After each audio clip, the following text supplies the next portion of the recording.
Hi friends, Pandya store அடுத்து என்ன நடக்க போகுதுன்றத இந்த வீடியோவில் ஒரு குட்டி ப்ரெமோவாக பார்க்கலாம் வாங்க.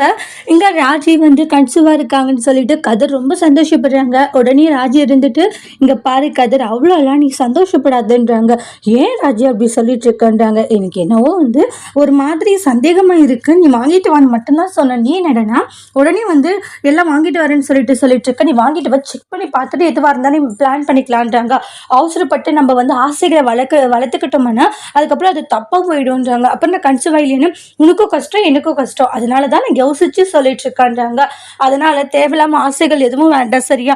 முதல்ல வாங்கிட்டு அதுக்கப்புறம் எதுவாக இருந்தாலே பார்த்துக்கலான்றாங்க. சரி ராஜி, ஆனால் எனக்கு மனசுக்குள்ள ஒன்று சொல்லுதுன்றாங்க. கண்டிப்பா ஒரு குட்டி ராஜியோ கதிரோ வரப்போறாங்களோன்னு சொல்லிட்டுன்றாங்க. கதிர், நீ சந்தோஷமா இருக்கிறது எனக்கு புரியுதுன்றாங்க.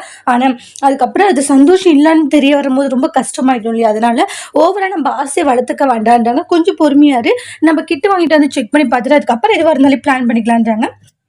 சரி ராஜி, அப்படியே பிளான் பண்ணிக்கலான்றாங்க. எனக்கு ஒரு பிரச்சனையுமே இல்லைன்றாங்க.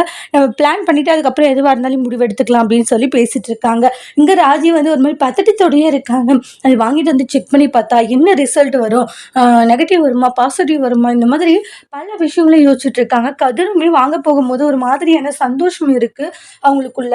அதுக்கப்புறம் அது கிட்ட வாங்கிட்டு வரும். அப்போ தான் பழனி பார்த்துடுறாங்க.